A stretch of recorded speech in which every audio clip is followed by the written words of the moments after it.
Hello student, welcome to you my YouTube channel so free math tutorials. Student इसमें तो student कल की class में हमने देखा था कि जो फोर्थ तक क्वेश्चन था हम लोग सॉल्व कर लिए थे। आज हम पांचवा क्वेश्चन सॉल्व करा रहे हैं। तो देखिए पांचवा क्वेश्चन में क्या है। तो इसमें दिया है एक 3 into 4 अवयव की रचना कीजिए जिसकी अवयव निम्नलिखित प्रकार से प्रदत्त है। तो 3 into 4 का अगर हम बात करें तो जिसमें तीन पंक्ति जिसमें तीन पंक्ति और चार स्तंभ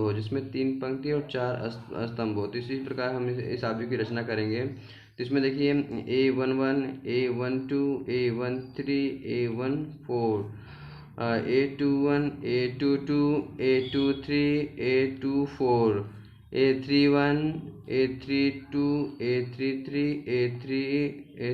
A34। तो ये हमारा जो अभी बनेगा ये 3 into 4 ऑर्डर का बनेगा। जो हमारी अब अभी बनेगा 3 into 4 जिसमें तीन पंक्ति और चार कॉलम हो, जिसमें तीन पंक्ति और चार कॉलम हो।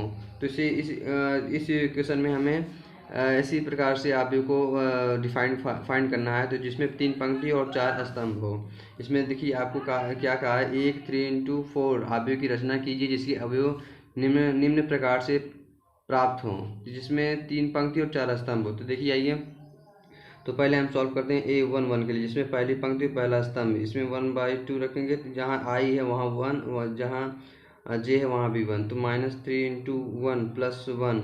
तो ये 1/2 ये आ जाएगा -2। जब ये मॉड्स के बाहर निकलेगा तो ये प्लस हो जाएगा, 2/2 = 1 आ जाएगा इसका।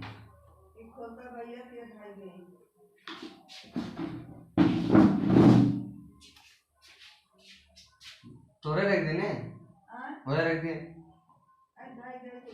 रख दे और बास्केट पे।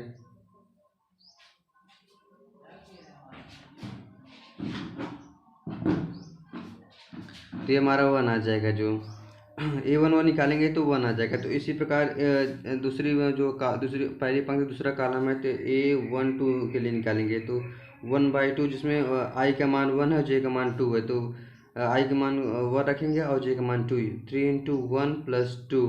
तो ये आएगा 1/2, ये -1। तो ये आ जाएगा 1/2। इसी प्रकार A13 के निकालेंगे, यानी पहली पंक्ति तीसरा स्तंभ 1/2 -3 into 1 + 3। ये आ जाएगा 1/2 3 + 3, ये आ जाएगा 0।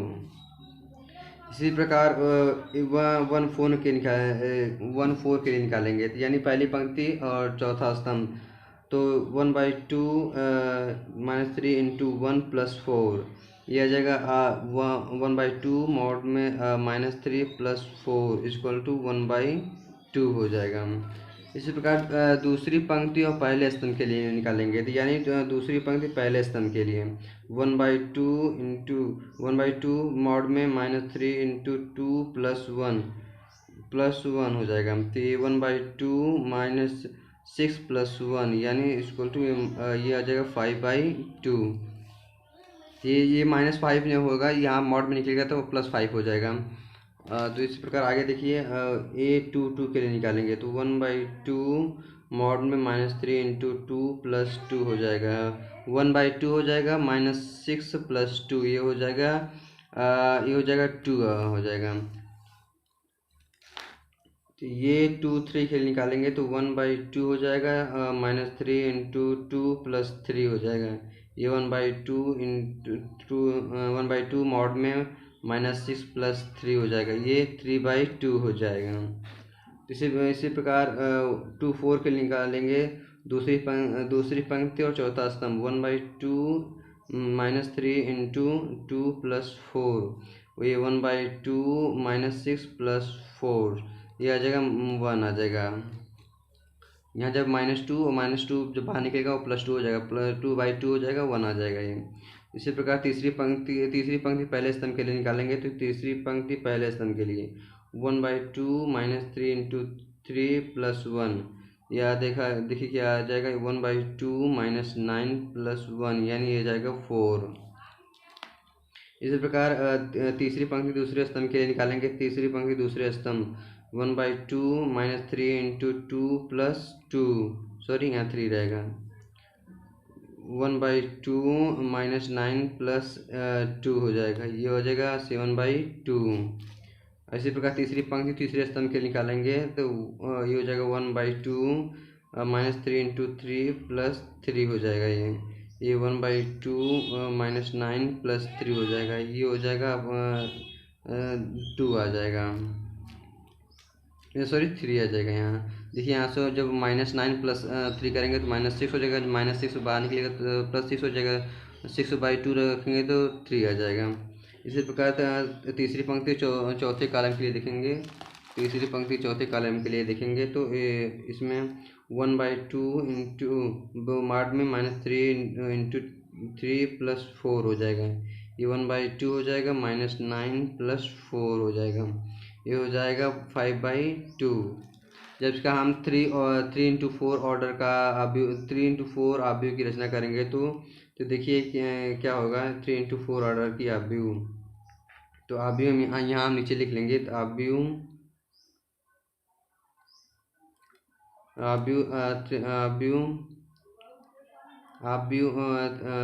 हम लिख लेंगे यहाँ पे, आव्यूह हम जैसे लिख लेंगे यहाँ पे 3 × 4 आव्यूह का, 3 × 4 का आव्यूह का जब हमें निकलेगा तो ये निकले हमारा जो सब निकला है यहाँ पे रख देंगे आप।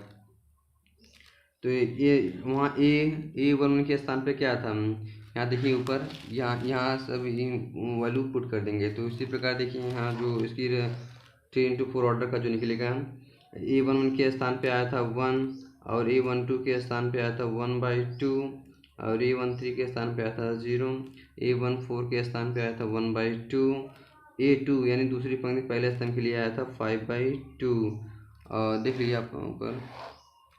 तो इसी प्रकार A22 के लिए आया था 2, A23 के लिए आया था 3/2, और A24 के लिए आया था 1, A31 के लिए आया था 4, और A32 के लिए आया था 7/2, A33 के लिए आया था 3, A34 के लिए आया था 5/2। ये 3 × 4 का आपका मैट्रिक्स बन गया, यही आपका आंसर है। पाँचवा का सेकंड पार्ट है, इसमें i(j) दिया है 2i - j। सेम प्रोसेस इसमें भी है, आप इसे अपने मन से लगाना, लेकिन मैं और कोई इसको सॉल्व करा दे रहा हूँ। इसमें भी आपको जो भी फाइंड करना है, इसमें भी आपको 3 × 4 ऑर्डर का 3 × 4 मैट्रिक्स ऑर्डर का आपको मैट्रिक्स फाइंड करना है। तो यानी A11, A12, A13, A14, A21, A22, A23, A24, A31, A32, A33, A34, ये आपका 3 × 4 ऑर्डर का मैट्रिक्स बन गया। तो इसमें भी आपको ये सेम प्रोसेस जो जैसे फर्स्ट वाले पार्ट में किए थे, तो सेम प्रोसेस सेम है, इसमें भी यही करना है। तो आपको 1 के लिए निकालना है, यानी 2 × 1 - 1, इसमें आ जाएगा 2 - 1 यानी 1 आ जाएगा। A12 के लिए निकालेंगे, यानी पहली पंक्ति दूसरा स्तंभ के लिए निकालेंगे तो 2 × 1 - 2 ये आ जाएगा 0। अब A13 के लिए निकालेंगे तो 2 × 1 - 3 ये आ जाएगा -1। A14 के निकालेंगे तो 2 × 1 - 4 ये आ जाएगा -2। तो A21 के निकालेंगे तो 2 × 2 - 1 ये आ जाएगा 3 आपका। A22 के लिए निकालेंगे तो 2 × 2 - 2 ये आ जाएगा आपका 2। A23 के लिए निकालेंगे तो 2 × 2 - 3 ये आ जाएगा आपका 1। A24 के लिए निकालेंगे तो 2 × 2 - 4 यानी ये आ जाएगा आपका 0। A31 के लिए निकालेंगे तो 2 × 3 - 1 यानी ये जाएगा आपको 5। A32 के लिए निकालेंगे तो 2 × 3 - 2 ये आ जाएगा आपको 4। A33 के निकालेंगे आपको आप तो 2 × 3 - 3 यह उसका आ जाएगा 3। जब आप 3 4 के निकालेंगे तो 2 × 3 - 4 यह आ जाएगा आपका 2 आ जाएगा। तो इसको जब आज का जो ऑर्डर है, जो इसका ऑर्डर है कोड ही है इसका 3 into 4 का, तो इसका जो ऑर्डर आएगा, जो आपका ये अभी आएगा, जो इसका ऑर्डर आएगा आपका, इसको पहला 1 आया था, फिर A12 0, A13 -1, A14 -2, और इसी प्रकार देखिए A21 3, A22 2, A23 1, A24 0, A31 5, A32 4, A33 3, A34 2। ये आपका 3 into 4 ऑर्डर का मैट्रिक्स बन गया है, आपके आंसर है। छठवां क्वेश्चन है, इसमें देखिए क्या है, जो 6 वाला क्वेश्चन है, देखिए इसमें क्या कह रहा है कि निम्नलिखित समीकरण से x y तथा z के मान ज्ञात कीजिए। देखिए इसमें ये आपका मैट्रिक्स दे रखा है, तो जिसमें 4 3 x 5 y z 1 5, जिसमें इसमें देखिए इसका ऑर्डर जो है 2 into 2, ये भी 2 into 2, यानी इसका जो आपस में पंक्ति और स्तंभ है आपस में समान है, इसीलिए जो y का मान भी होगा ये 4 होगा, और z का मान देखिए z इसके बराबर है, z का मान 3 होगा, और x का मान देखिए यहाँ पे 1 होगा, x का मान 1 होगा। ये आपका इसका आंसर हो गया। इस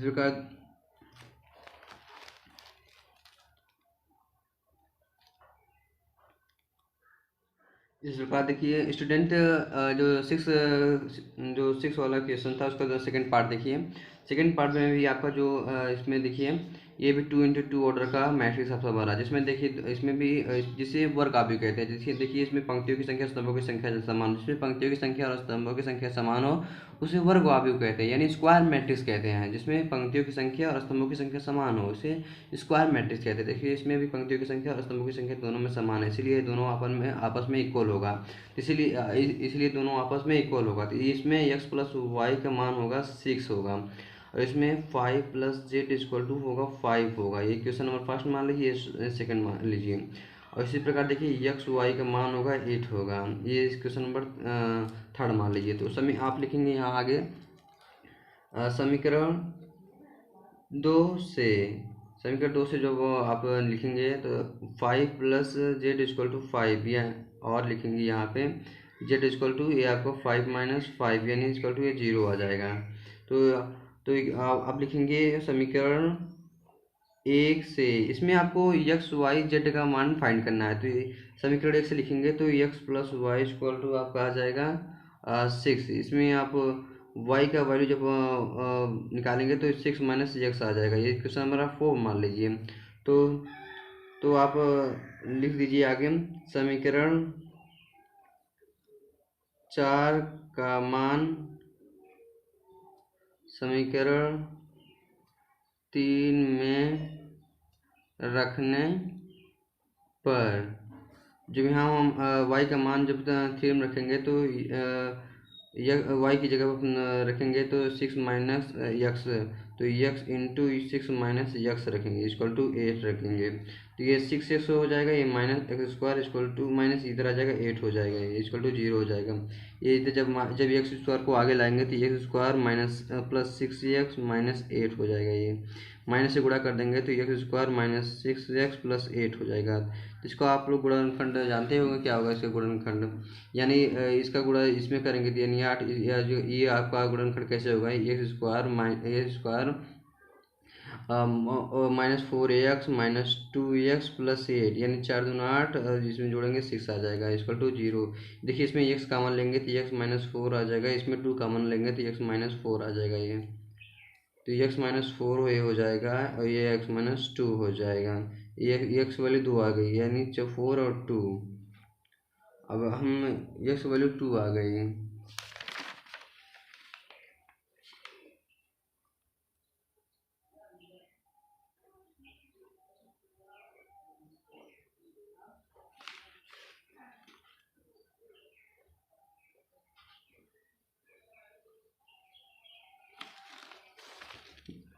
तो आगे देखिए x की वैल्यू यहाँ 4 और 2 आ गई। तो x की वैल्यू हम अगर हम इक्वेशन नंबर किसी में रख दिए, x = 4 समीकरण 1 में रखने पर, जब हम समीकरण एक्स स्क्वायर 4 रख देंगे समीकरण 1 में, तो यहाँ 4 प्लस वाई इक्वल टू 6। समीकरण आप पहला देख लीजिए, समीकरण इसमें आप पहला दिया है, तो इसमें हम जब रखेंगे जब 4 रखेंगे तो यहाँ 4 रखेंगे तो यहाँ वाई इक्वल टू 2 आ जाएगा।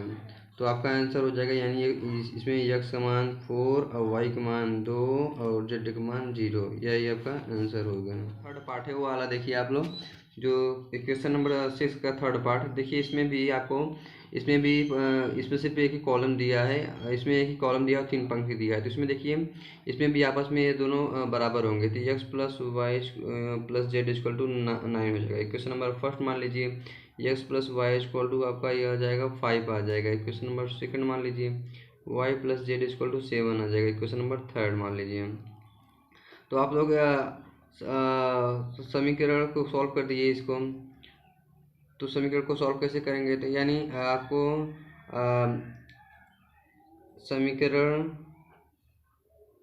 2 का मान समीकरण 1 में रखने पर आप एक्स वाई का मान इसमें रख दीजिए, यानी 5 प्लस जेड इक्वल टू 9 आ जाएगा, यानी जेड इक्वल टू 4 आ जाएगा। ये आपका एक आंसर आ जाएगा। जेड का मान इसमें भी आपको एक्स वाई जेड का मान फाइंड करना है। तो अब जेड का मान समीकरण 3 में रखने पर, जब आप जेड का मान 3 में रखेंगे तो वाई इसमें है वाई प्लस 4 इक्वल टू 7, यानी वाई इक्वल टू आपका 3 आ जाएगा। इसी प्रकार जेड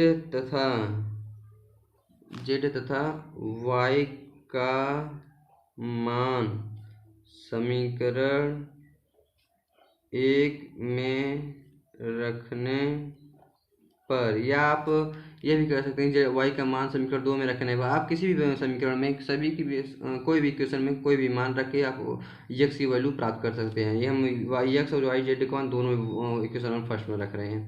तो एक्स है, वाई का मान है 3 और जेड का मान है 4 इक्वल टू 9। ये एक्स इक्वल टू हो जाएगा 9 माइनस 7, यानी एक्स इक्वल टू 2 आ जाएगा। ये आपको तीनों वैल्यू फाइंड हो गई, एक्स का मान, वाई का मान, जेड का मान। क्वेश्चन क्या है इसमें 7 क्वेश्चन है। तो इसमें 7वां क्वेश्चन समीकरण से ये दे रखा है आपका मैट्रिक्स से ए बी सी तथा डी का मान ज्ञात कीजिए। इस मैट्रिक्स से आपको ए बी सी डी आपको की वैल्यू फाइंड करना है। तो आप यहाँ हल लिखेंगे, तो यहाँ आपको समीकरण लिखेंगे, समीकरण a minus b 2a plus c 2a minus b 3c plus d equal to जो है -1 5 0 13। ये भी देखिए 2 ऑर्डर का है, ये दोनों आपस में भी बराबर है। तो इसमें a minus b equal to हो जाएगा -1। इसको इक्वेशन नंबर फर्स्ट मान लीजिए। 2a plus C equal to मान लीजिए 5। Equation number second 2a minus b equal to 0 ले लीजिए। Equation number third 3c plus d equal to 13 है। Equation number 4। तो आप ये सॉल्व कर देंगे, आपकी वैल्यू फाइंड हो जाएगी। तो इसमें देखिए अगर हम समीकरण 1 व 2 को जोड़ने पर a माइनस बी है equal to -1, 2a minus b equal to 0। जोड़ने पर यहाँ माइनस हो जाएगा, यहाँ ये प्लस ए माइनस हो जाएगा, ये कैंसिल हो जाएगा, माइनस ए इक्वल टू -1 हो जाएगा, यानी ए इक्वल टू 1 आ जाएगा। आपका ए की वैल्यू आपको फाइंड हो गई। तो ए का मान समीकरण 1 में रखने पर, ए का मान समीकरण 1 में रखने पर 1 minus 1 equal to -1 minus b equal to -1 यानी या बी इक्वल टू 2, किसका बी का मान 2 आ जाएगा। अब बी का मान चाहे बी हो गया। अब सी की वैल्यू प्राप्त करेंगे, तो तो फिर ए का मान, फिर आप रखेंगे ए का मान समीकरण 2 में रखने पर, तो दो में रखेंगे। देखिए दूसरा इक्वेशन ये है, यहाँ ए का मान रखेंगे तो 2 इंटू वन का मान, ए का मान 1 प्लस सी इक्वल टू 5, यानी सी इक्वल टू आपका 3 आ जाएगा। जब सी का मान, आप सी का मान समीकरण 4 में रखने पर, जब सी का मान समीकरण 4 में रख देंगे तो 3 into 3 plus d equal to 30, d equal to आ जाएगा आपका 4। ये आपकी ए की वैल्यू हो, ए की वैल्यू 1, बी की वैल्यू आपकी आ जाएगा 2 हो गई, बी की वैल्यू 2 और सी की वैल्यू 3 और डी की वैल्यू 4। ये आपका आंसर है। तो स्टूडेंट इसमें 8वां क्वेश्चन क्या है, देखिए इसमें दे रखा है कि matrix A equal to A I J M cross N एक वर्ग आव्यूह है। तो वर्ग आव्यूह मैंने आपको पहले बताया था कि वर्ग आव्यूह क्या होता है। जैसे कोई भी मैट्रिक्स दे रखा है जिसमें पंक्तियों की संख्या स्तंभों की संख्या समान हो, जिसमें पंक्तियों की संख्या स्तंभों की संख्या समान हो, जिसमें पंक्तियों की संख्या स्तंभों की संख्या समान। देखिए इसमें 3 ऑर्डर का 3 मैट्रिक्स भरा है, यानी इसमें पंक्ति भी 1 2 3 1 2 3, जिसमें पंक्तियों और स्तंभों की संख्या समान हो। देखिए इसमें मैट्रिक्स दे रखा है कि एक वर्ग आव्यूह है जिसमें, देखिए जिसमें पंक्तियों की संख्या, देखिए इसमें ऑफकोर्स ये थर्ड वाला क्वेश्चन होगा सही। देखिए इसमें पंक्तियों की संख्या और बराबर स्तंभों की संख्या, ये आपकी आंसर सही हो जाएगी, जिसमें पंक्ति की संख्या और स्तंभों की संख्या समान। मैंने जितना भी आपको क्वेश्चन आज बताया आप लोग को समझ में आया होगा, और कोई भी आपको डाउट हो आप कमेंट बॉक्स में कमेंट करके आप पूछ सकते हैं। तो जो 9वां और 10वां क्वेश्चन है मैं आपको कल की क्लास में बताऊंगा। तो मिलते हैं नेक्स्ट क्लास में। तो